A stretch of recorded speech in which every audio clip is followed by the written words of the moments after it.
Bonjour à tous, voilà, nous nous retrouvons ici pour s'organiser un petit peu par rapport aux événements qui font que nous ne puissions pas nous rencontrer et donner cours dans les conditions habituelles.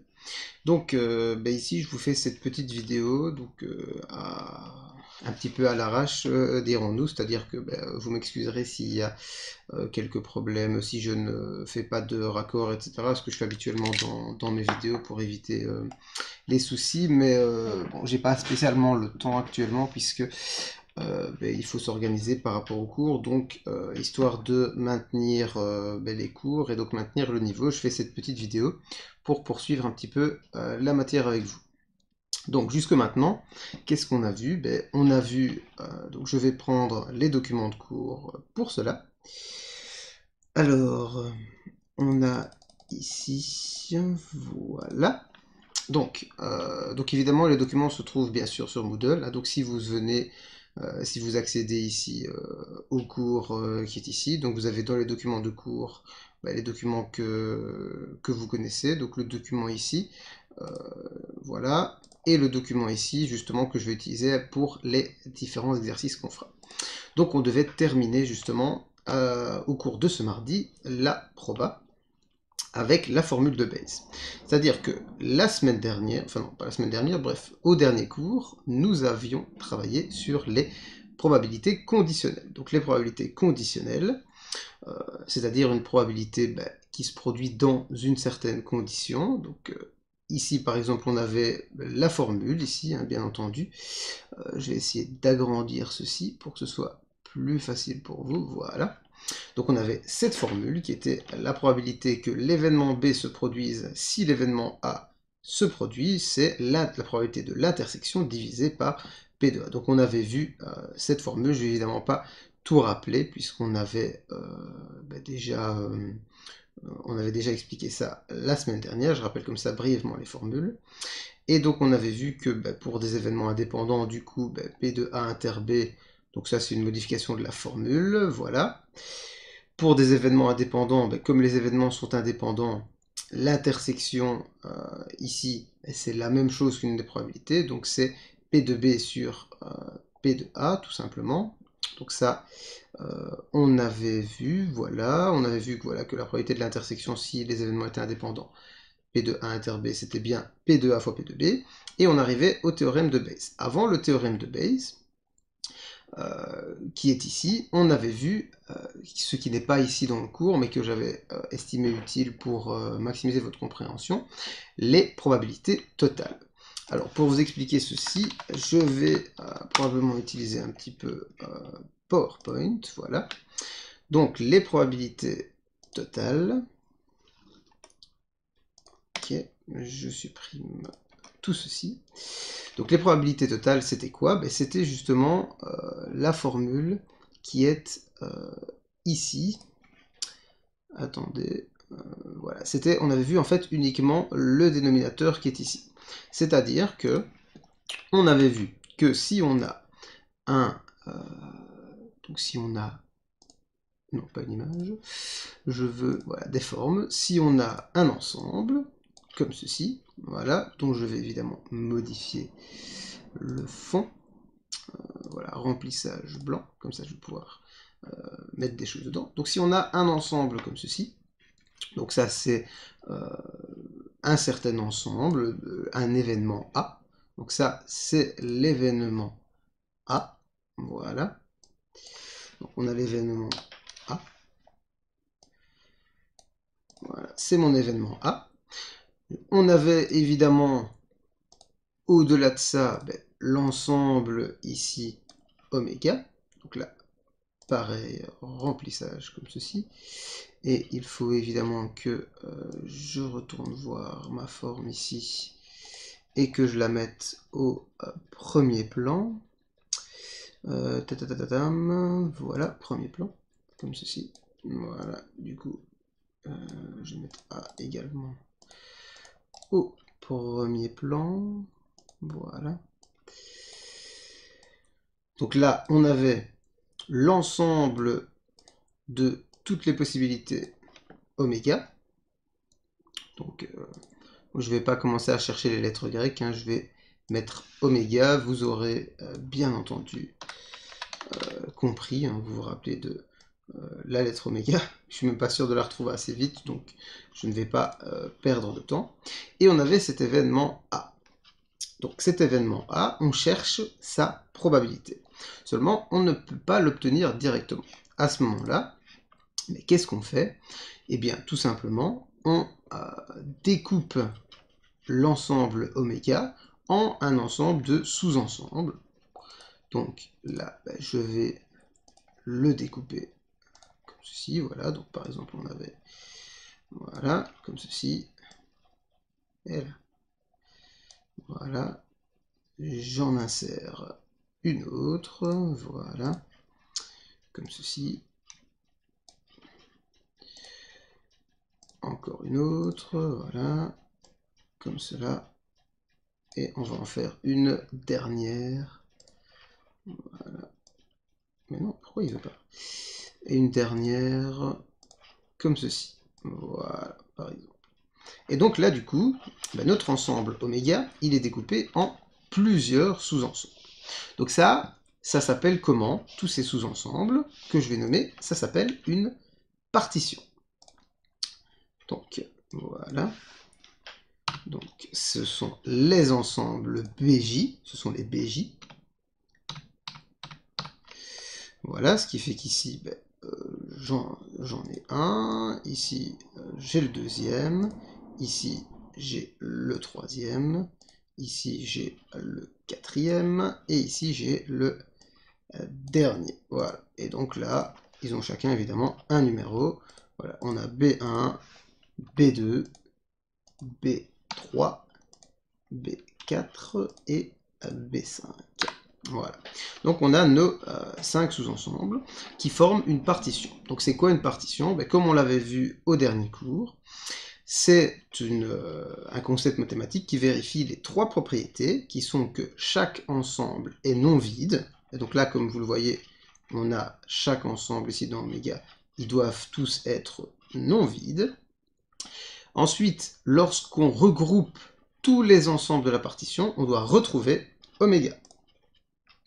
Et effectivement, comme vous pouvez le voir ici, avec les différentes séparations que j'ai créées, si je rassemble B1, B2, B3, B4 et B5, je retrouve bien mon ensemble oméga. Et enfin, leurs intersections respectives doivent être vides. C'est-à-dire que l'intersection entre B1 et B2 est vide, l'intersection entre B2 et B3 est vide, l'intersection entre B2 et B5 est vide, et ainsi de suite. Et ici, comme j'ai représenté ceci, on le voit très bien. Voilà, donc à partir de là, on va pouvoir... voilà, une nouvelle diapositive. Donc, pour une partition, je vais noter mes 3 propriétés. Voilà. Donc, première propriété qui est que les BJ doivent être différents de l'ensemble vide. Donc, pour écrire cela, je cherche du coup des symboles. Alors, le symbole différent, il est ici. Voilà. Différent de l'ensemble vide. Donc, où se trouve l'ensemble vide? Ici. Donc, je vais chercher dans mathématiques ou quelque chose comme ça. Enfin, à la limite, je peux chercher dans grec, voilà, puisque c'est comme phi. Donc, voilà. Et voilà. Donc, mes BJ doivent être différents de l'ensemble vide. Donc ça, c'est pour avoir une partition. Donc pour avoir une partition, il faut avoir les BJ différents de l'ensemble vide. Il faut avoir que l'union des BJ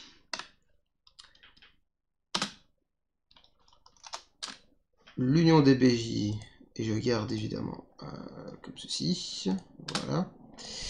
L'union des BJ doit être égale à oméga. Et donc là, je vais chercher évidemment le symbole oméga.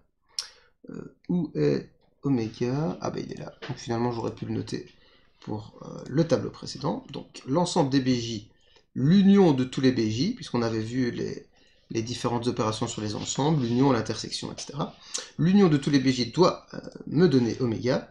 Et enfin, on a l'intersection de deux BJ. Et donc là, je vais chercher le symbole intersection.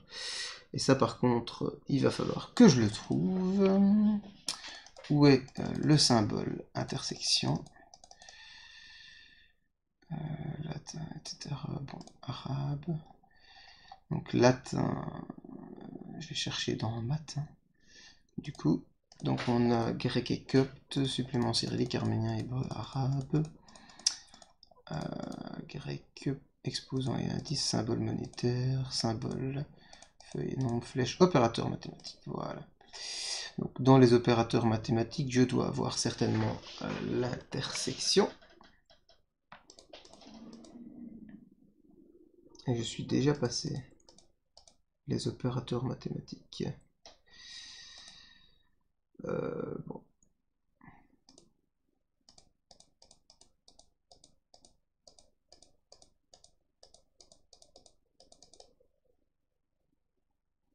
Bon, comment je vais faire? Est-ce que ça ressemble à quelque chose? Bon, je vais regarder en vitesse sur internet, c'est pas grave. Hein, Donc le symbole intersection sur PowerPoint. Comme ça, je vous l'aurai écrit correctement. Voilà. Voilà, à la limite, je dois écrire une équation plutôt. Et là, il va me le proposer, c'est ça? Bon, je vais essayer de faire ça, on va voir si ça fonctionne. Donc je vais demander d'insérer une équation. Et dans mon équation, j'ai du coup fraction, notation, intégrale, grand opérateur, ah ben voilà, intersection. Voilà. Bon, donc où j'ai intersection de tous les BJ qui doit être évidemment égal cette fois-ci à l'ensemble vide. Et donc là, je vais insérer du coup mon ensemble vide, le symbole vide que j'ai utilisé juste avant dans les lettres grecques. Hein, donc voilà, on avait ici le phi. Où est passé mon phi? Où est passé mon phi?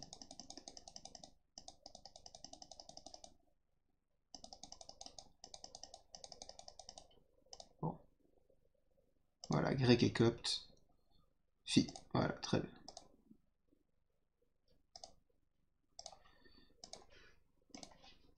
Voilà.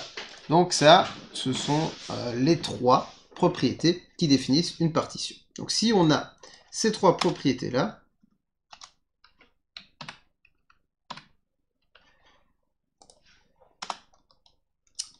donc décidément, il m'ennuie.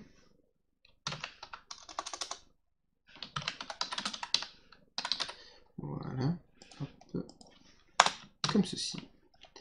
Très bien. Ces trois propriétés sont nécessaires pour que les BJ forment une partition de oméga. Voilà. Et si on a une partition, et donc on a ces trois propriétés-là, comme je l'ai montré ici, c'est vérifié sur mon schéma d'ensemble, à ce moment-là, je peux écrire la propriété des probabilités totales. Et donc les probabilités totales, ça me donne le P de A. Donc le P de A, donc je vais l'écrire comme ça hein, de manière simplifiée pour ne pas perdre trop de temps non plus avec tout ce qui est écriture. P de A qui est égal donc à, cette fois-ci je vais quand même insérer une équation avec une somme. Donc voilà, insérer avec une somme, voilà. Donc je vais faire comme ceci, hein. Non, peut-être pas celle-là. Du coup, ouais, je vais insérer une équation avec donc une somme, je vais prendre celle-ci plutôt, voilà, somme sur les J de P2 A si BJ fois, donc j'écris le fois comme ça, enfin peu importe, au final je vais mettre un point, fois P de BJ. Voilà, donc les probabilités totales, ça me donne que le P de A, donc la probabilité de mon événement A qui se trouve ici, c'est la somme de toutes les probabilités de A si on est dans un BJ, fois la probabilité d'être dans ce BJ. Bon, qu'est-ce que ça veut dire? De nouveau, la formule, la définition dite comme ça, elle n'apparaît évidemment pas directement clairement. Ce qui veut dire que ici, si je détaille avec mon exemple ici, donc, dans l'exemple avec les 5 BJ, j'ai que P de A est égal à P de A si B1 fois P de B1 plus P de A si B2 fois P de B2 plus etc. plus jusque évidemment 5, puisque dans mon exemple on avait 5 BJ fois P de P5. Voilà, comme ceci. Donc, ça, c'est notre formule, et on avait fait quelques exercices pour appliquer cette formule. À la suite de cette formule, évidemment, on va dévier sur la formule de Bayes, et je vous proposerai de faire quelques exercices, évidemment, sur cette formule de Bayes. Donc, si je prends maintenant les exercices, donc un exercice qu'on avait fait la fois dernière, donc voilà, ça, je vais les enlever, voilà, je vais augmenter, évidemment, je vais zoomer, voilà, donc, si vous vous rappelez, on avait fait l'exercice 1.10, je vous avais pas forcément dit que c'était l'exercice 1.10, mais donc, je le relis. Une longue expérience a montré que dans une certaine clinique, 1/10 des patients souffrent d'une maladie A, 2/10 souffrent d'une maladie B, et 7/10 ne souffrent d'aucune des deux maladies. Parmi ceux qui souffrent de A, 9/10 ont des maux de tête, parmi ceux qui souffrent de B, cette proportion est de 1,5, et elle n'est que 1/20 pour ceux qui souffrent ni de A ni de B. On choisit un patient au hasard. Alors, la première chose, comme je vous avais dit, et donc on avait essayé de déterminer la probabilité qu'un patient au hasard souffre de maux de tête. Donc là, comme je vous l'avais dit, la première chose, c'est d'arriver à repérer quelle est la partition. Puisque là, si je vous demande quelle est la probabilité que quelqu'un souffre de maux de tête, on ne le sait pas. Pourquoi? Parce qu'on sait la probabilité qu'il souffre de maux de tête dans certains cas. Donc ceux qui souffrent de la maladie A, on connaît la probabilité qu'ils souffrent de maux de tête, et ainsi de suite. Mais de manière générale, si on prend quelqu'un au hasard, on ne sait pas dire la probabilité qu'il souffre de maux de tête. On est donc bien dans le cas ici, où on cherche une probabilité. Je connais la probabilité de A si je suis dans B1, ou dans B2, ou dans B3, mais je ne connais pas la probabilité de A générale. Donc pour la connaître, on va utiliser le théorème des probabilités totales. Et donc pour cela, on va, pour commencer, définir quelle est notre partition. Donc quelle est notre partition? Donc là je vais peut-être aller, voilà. Je vais peut-être copier, voilà, celle-ci. Sauf que cette fois-ci, on n'a pas B1, B2, B3, etc. On a en fait que 3 différents éléments. Donc c'est un rappel, hein, cet exercice, on l'avait évidemment fait ensemble la fois dernière, mais je trouvais ça utile de vous le rappeler. Voilà, là on est dans B3, là dans B2, là dans B1. Et donc ma partition est composée de ces 3 ensembles, B1, B2, B3, qui sont lesquels? Le fait de souffrir de la maladie A, ou de la maladie B, ou d'aucune des deux maladies. Et est-ce que ça vérifie bien nos propriétés de partition? Déjà, aucun n'est vide, puisque on souffre soit de A, soit de B, soit de rien du tout.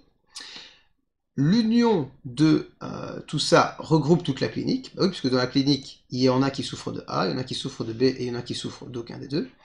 Et enfin, l'intersection est nulle, parce que ça semble logique de nouveau, soit on souffre de A, soit on souffre de B, soit d'aucun des deux, mais il n'est pas possible de combiner les maladies.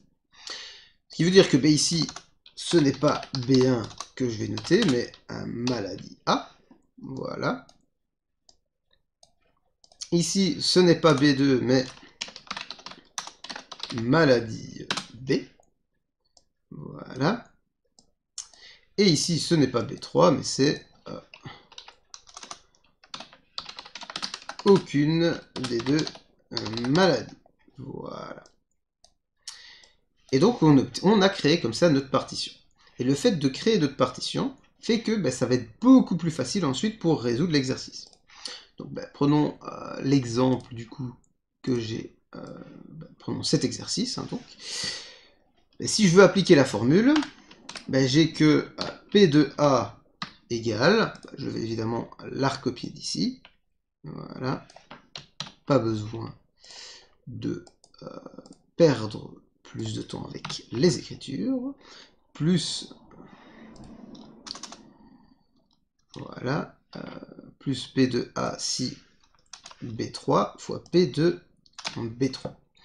Ce qui veut dire que pour obtenir P de A, nous avons besoin de 6 éléments. P de A si B1, P de B1, P de A si B2, P de B2, P de A si B3 et P de B3. On peut déjà essayer de se poser la question, que vaut P de B1, que vaut P de B2 et que vaut P de B3. Donc quelle est la probabilité d'avoir la maladie A? Puisque B1, c'est avoir la maladie A.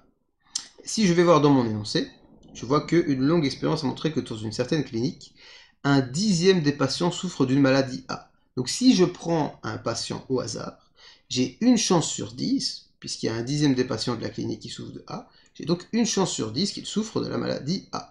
Ce qui veut dire que la probabilité de souffrir de la maladie A, donc P de B1, c'est 0,1. Maintenant, P de B2, on voit que 2/10 souffrent d'une maladie B et 7/10 d'aucune des deux maladies.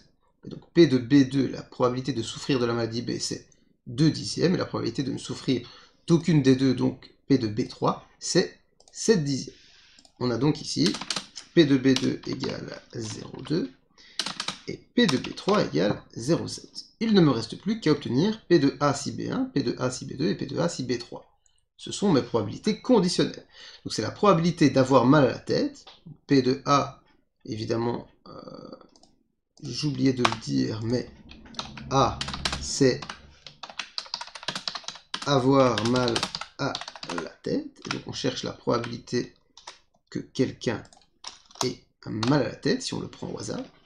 Donc la probabilité d'avoir mal à la tête, c'est la probabilité d'avoir mal à la tête si on souffre de la maladie A, et ça, on le voit, c'est donné dans l'énoncé.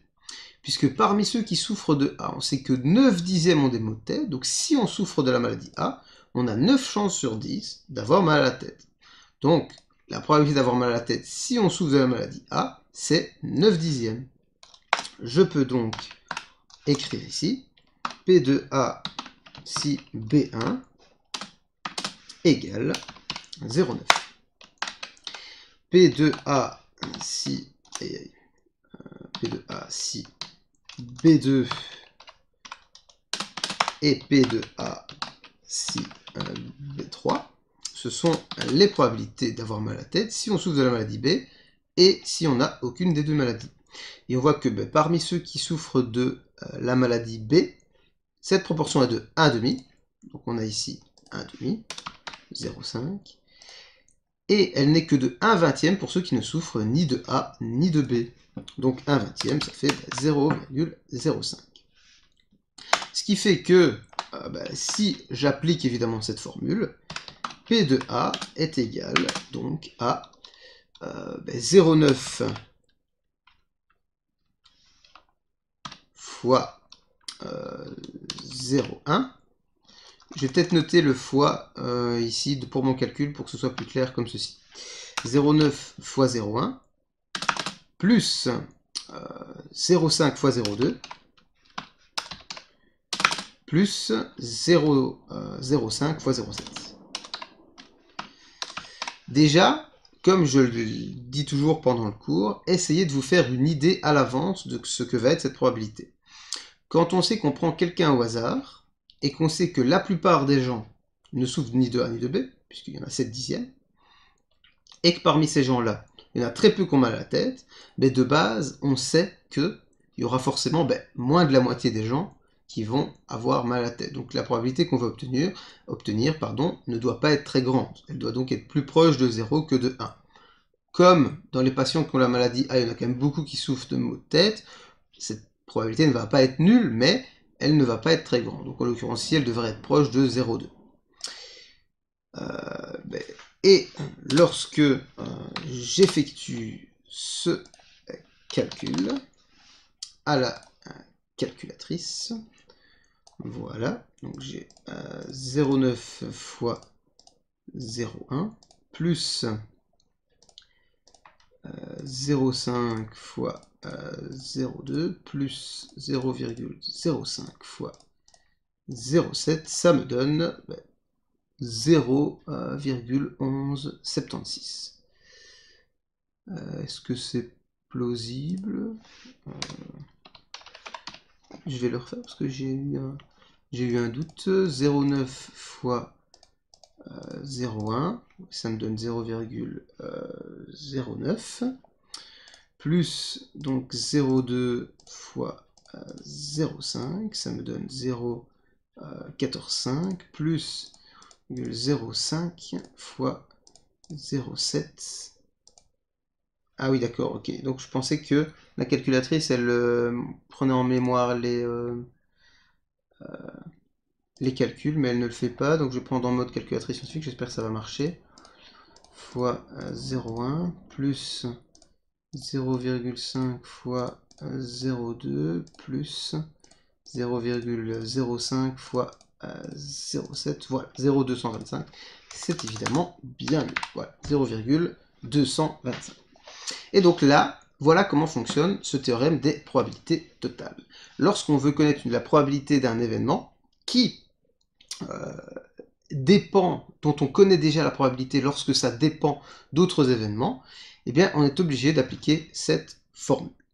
Bon, maintenant, passons à la formule de Bayes, que je vais d'ailleurs devoir appliquer pour la sous-question suivante de cet exercice. Donc la formule de Bayes, si on revient dans le cours ici, voilà,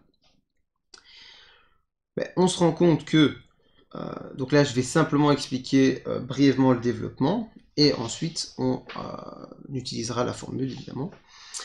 Ici, donc si on a une partition d'éléments B en BI, donc ça c'est un petit peu ce que j'ai expliqué, même si c'est pas exactement de la même manière, et on sait qu'on retrouve le B, donc c'est un peu le oméga, enfin pardon, c'est pas vraiment le oméga, avec l'union de tout ça. Et donc si on utilise la formule des probabilités conditionnelles, c'est-à-dire que la probabilité de A ici B, c'est la probabilité de AI inter B sur P de B. Donc là, d'où est-ce que ça vient, cette formule-là? Mais je réfléchis si finalement je ne vais pas plutôt le faire différemment. Oui, je vais peut-être plutôt le faire différemment, via PowerPoint directement. Donc, j'insère ici ma zone de texte. Donc, dans cette zone de texte, je cherche quoi? En fait, la formule de Bayes, elle sert à quoi? C'est intéressant de se dire que ici, je vais avoir la probabilité d'avoir mal à la tête. D'accord? Maintenant, la question qu'on se pose, et c'est une formule qui est d'application dans pas mal de domaines, notamment médical, comme c'est le cas ici, mais qui est également d'application, bien entendu, dans les assurances, parce que lorsqu'un événement se produit, on aime connaître la probabilité que ça vienne de quelles conséquences, en fait. La probabilité que ça vienne de telle conséquence ou de telle autre. Ici, en l'occurrence, on trouve la probabilité d'avoir mal à la tête. Maintenant, ce qui est très intéressant, c'est de se dire, ok, là, je sais que j'ai quelqu'un qui a mal à la tête. Et si maintenant, je me dis, j'ai envie de connaître la probabilité que cette personne ait mal à la tête, ce soit à cause de la maladie B1, par exemple. Et donc, je vais chercher la probabilité de B1 si A. C'est-à-dire que je vais chercher maintenant cette probabilité-là. P de B1 si A. Voilà. C'est ça qu'on se demande. Donc en gros, on sait qu'on a quelqu'un qui a le problème, qui a mal à la tête, et on se demande quelle est la probabilité qu'il est B1? Donc quelle est la probabilité que ça vienne de B1 en fait? D'accord? Donc on se pose vraiment cette question-là, c'est-à-dire que on trouve un symptôme, le symptôme c'est le mal de tête, est-ce que si j'obtiens ce symptôme-là en prenant quelqu'un au hasard dans la clinique, ça veut dire qu'il a la maladie B1? Parce que du coup, c'est très intéressant lorsqu'on essaie de diagnostiquer quelque chose. Donc si je prends quelqu'un au hasard dans la rue et que je trouve quelqu'un qui a mal à la tête, évidemment, il est très probable que cette personne ait mal à la tête, simplement parce que ça lui arrive d'avoir mal à la tête, tout simplement. Tandis que ici, comme on est dans un hôpital, on trouve quelqu'un qui a un symptôme et on se dit, est-ce que ce symptôme me donne une bonne chance de pouvoir lui diagnostiquer telle maladie? Et à partir de là, si j'ai un deuxième symptôme, ça peut me donner une bonne chance également de diagnostiquer la maladie. Donc ça, on peut évidemment développer avec plusieurs symptômes. Donc c'est pour ça que c'est ça qui nous intéresse. On sait qu'on a quelqu'un qui a mal à la tête et on se pose la question, quelle est la probabilité qu'il ait la maladie A? Et donc c'est évidemment ça la question B de l'exercice. Donc la probabilité qu'il souffre de la maladie, enfin c'est B ici, sachant qu'il a des maux de tête. Donc on sait qu'il a des maux de tête, donc on sait que A est vrai, donc c'est si A est vrai, et on cherche la probabilité donc de B2, c'est-à-dire qu'il souffre de la maladie B. Pour cela, on va retourner sur notre formule de base, donc la formule des non pas ici de base que je suis en train de vous développer d'une manière que je préfère, mais voilà, la formule de l'intersection, voilà, cette formule-ci. La formule qu'on avait définie des probabilités conditionnelles. Donc, probabilité de B si A, c'est P de A inter B sur P de A. Voilà. Donc là, je l'écris ici. Voilà. Donc, la formule qu'on a vue ensemble, P de B si A égale, et là je vais mettre ça sous forme de fraction. Voilà, une fraction. Donc c'est P de B inter A. Ah ouais, là du coup, je sais de nouveau pas faire l'inter. Grand opérateur, je vais mettre inter comme ceci. P de B inter A. Voilà, bon ça va finalement. P de B inter A sur P de A. Voilà, ça c'était notre formule de probabilité conditionnelle. Très bien. Et maintenant, si je veux adapter ça à ce qu'on est en train de faire, et là.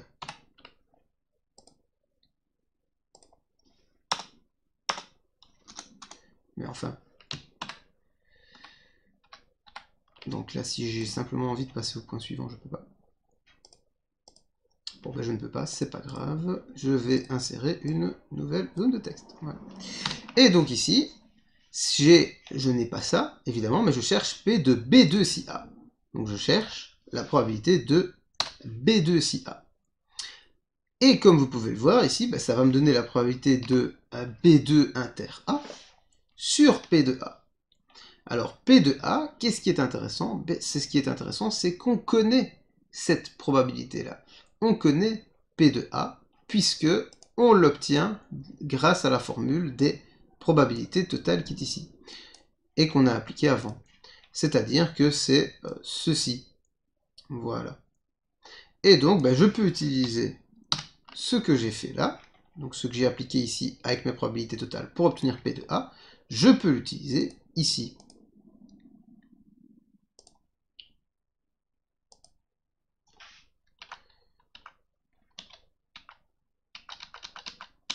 Voilà. Égal. Donc ça c'est au dénominateur. Donc de nouveau, je vais insérer une équation sous forme de fraction. Je ne peux pas. Je dois donc retourner dans mon équation ici. Voilà, fraction. Et là, mon P de A, c'est somme sur J des P de A si BJ fois P de BJ. Et donc ici, évidemment, comme j'ai le B2, ça reste P de B2 inter A. Mais maintenant, P de B2 inter A, c'est quoi? Si je vais voir dans mon schéma, l'intersection entre P de B2 et A, vu que j'ai A ici et j'ai B2 qui est la maladie B ici, mais l'intersection c'est tout ce qu'il y a ici, d'accord? Donc toute la zone qui est ici, je vais essayer peut-être de la marquer, je ne sais pas si je peux la marquer avec quelque chose. Je peux essayer peut-être un trait comme ça, que je vais mettre d'une autre couleur. Voilà, par exemple en rouge. Eh non, c'est pas ça que je voulais faire. Donc je vais insérer du coup un trait. Voilà. Mais pourquoi il veut pas? Bon, c'est pas grave, je vais pas perdre mon temps à ça, vous avez compris, c'est la zone qui est ici. D'accord? Et cette zone-là, comment est-ce que je fais pour en obtenir la probabilité? Eh bien, c'est très simple. On utilise pour cela la formule à l'envers. Qu'est-ce que je veux dire par là? Je veux dire que ici, on a P de B si A, et donc là, on a P de B2 si A. D'accord? Donc je sais que P de B2 si A, c'est P de B2 inter A sur P de A. Mais, ce que je peux dire également, c'est quoi? C'est que, si je l'écris différemment, je peux écrire que P de B2 inter A, donc insertion, équation, voilà mon intersection, P de B2 inter A, c'est égal à, donc, si j'applique simplement la propriété mathématique, c'est-à-dire que je passe le dénominateur de l'autre côté en multipliant par P de A, c'est donc égal à P de B2 si A fois P de A. Voilà. D'accord? Donc j'ai simplement passé le P de A de l'autre côté. Et donc j'ai que P de B2 inter A égale P de B2 si A fois P de A. Mais je peux également l'écrire différemment. Parce que l'intersection de B2 avec A, c'est la même chose que l'intersection de A avec B2. Et donc qu'est-ce que je fais? J'ai réécrit la même chose. P de A inter B2. Donc je vais peut-être le renoter comme ça. Voilà. Sauf qu'ici, au lieu de mettre B2 et A, je mets A inter B2. Voilà.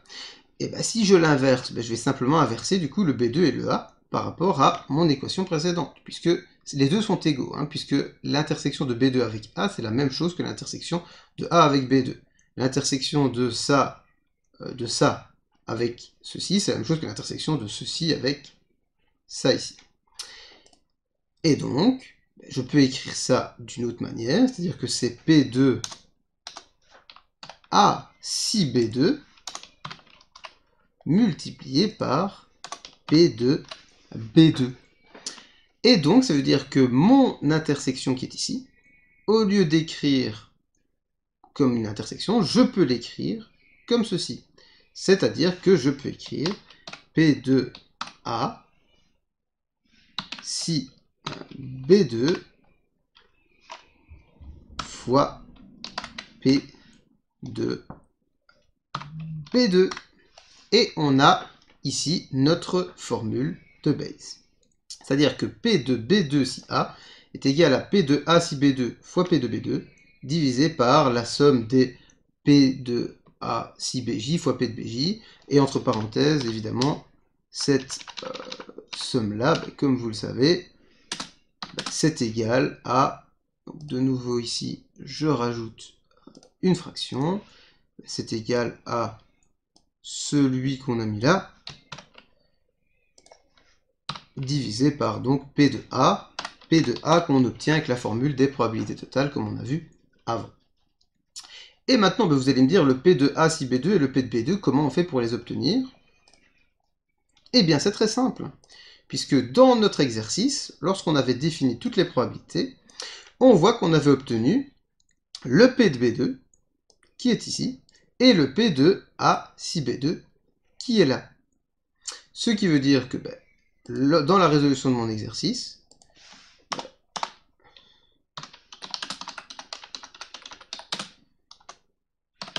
je fais donc P de B2 si A, qui va être égal à donc P de A si B2 fois P de B2. Donc P de A si B2, 0,5, P de B2, 0,2. Donc c'est 0,5 fois 0,2. Donc ici, je vais encore insérer une équation. Donc c'est 0,5 fois 0,2 divisé par P de A, qu'on avait calculé, bien entendu, 0,225. Donc divisé par 0,225. Et ça va me donner quoi? Je vais le calculer. 0,5 fois 0,2 divisé par 0,225. Et ça me fait 0,44. Et donc j'ai trouvé cette probabilité qui veut dire quoi? Ça veut dire que si je prends quelqu'un qui a mal à la tête, la probabilité que cette personne souffre de la maladie B est de 44%, elle est de 0,44. Et voilà. Donc ça nous permet de dire, si je prends quelqu'un au hasard dans l'hôpital, et que je me rends compte que cette personne a mal à la tête, il y a 44% de chance que cette personne souffre de la maladie B. Du coup, si on extrapole, on pourrait dire que si je prends quelqu'un dans la rue, évidemment, ça ne compte pas, puisque là, de nouveau, comme je vous l'ai dit, on est dans une situation de la clinique, donc forcément, ça influence sur les probabilités.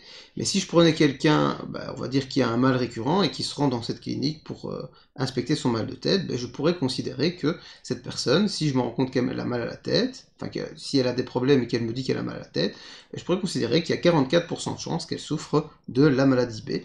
Et donc, ça nous donne pas mal d'informations là-dessus. Voilà, donc maintenant, si j'écris simplement la forme générale de la formule de Bayes, c'est cette formule-ci, évidemment. Donc je vais voilà, la noter différemment. Au lieu de B2, évidemment, puisque là, B2, c'était pour l'exercice, c'est un certain BI. Donc c'est ici BI, et donc du coup, là, c'est 1 inter BI fois P de BI, et donc ici, 1 inter BI fois P de BI. Voilà, c'est juste ça qui change dans la formule générale, c'est que ici, dans l'exercice, on cherchait B2 spécifiquement, mais je peux chercher également la probabilité que quelqu'un qui a mal à la tête la probabilité qu'il souffre de la maladie A ou qu'il souffre d'aucune des deux maladies. Et voilà comment ça fonctionne au niveau de notre formule de Bayes. Bien. Bon, donc là, voilà pour la théorie. Donc, si vous avez des questions à ce sujet, eh bien, c'est très simple. Il faut tout simplement vous me contacter, vous m'envoyez des mails. Donc, il ne faut pas hésiter à me contacter dans les conditions dans lesquelles nous sommes, parce que moi, je ne sais pas quand on pourra se voir. Donc, il faut évidemment que vous me contactiez le plus possible. Puis, je vais vous donner des exercices, toujours sous forme de vidéo, où je vous encouragerai à faire un exercice. Si vous ne trouvez pas, je vous donnerai des indications, encore plus d'indications avant de vous donner finalement la solution. Ce qui fait que si vous essayez un maximum de faire des exercices, ça vous aidera à comprendre. Et l'avantage d'être sur une vidéo, c'est que oui, à la fin de la vidéo, vous avez la solution, mais vous pouvez mettre sur pause le temps de vous exercer. Et moi, je ne peux que vous conseiller de vous exercer parce que c'est une matière assez complexe, vous n'avez pas l'habitude de l'utiliser. Donc, tentez, exercez-vous, ne regardez pas directement la solution. Si vous regardez l'énoncé de l'exercice, puis directement la solution que j'explique, que je développe, forcément, vous allez vous dire « Ah c'est bon, c'est facile, j'ai tout compris », alors qu'en réalité, vous n'avez pas forcément tout compris, donc un très bon conseil, exercez-vous. Si à la limite le premier exercice, vous comprenez rien du tout, vous pouvez toujours regarder le développement, mais après essayez de faire les exercices suivants. Donc c'est vraiment un conseil que je vous donne, sachant que le premier exercice que je vais développer ici va être relativement simple, et puis on va partir vers des exercices beaucoup plus compliqués, et je vous donnerai même un exercice, l'exercice final. Celui-là, je ne donnerai pas la solution, on la fera en classe, ou bien on la fera la fois prochaine, ça on verra bien à ce moment-là, mais peut-être que donc je ne corrigerai pas directement pour qu'on puisse justement corriger au moment où on pourra se retrouver en classe, et comme ça me permettra de mettre les choses au point si jamais tout n'a pas été bien compris par tout le monde. Voilà, donc merci d'avoir été attentif à cette vidéo. Encore une fois, désolé pour le manque d'organisation. Je sais bien que par moment je cherche les symboles, etc. Mais ben, je manque de temps un petit peu comme tout le monde pour m'organiser. Donc j'essaie de faire au mieux. J'espère que ce sera clair. À nouveau, n'hésitez pas à me poser des questions. Et ben, de toute façon, à tout de suite pour la prochaine vidéo, la vidéo d'exercice. Voilà.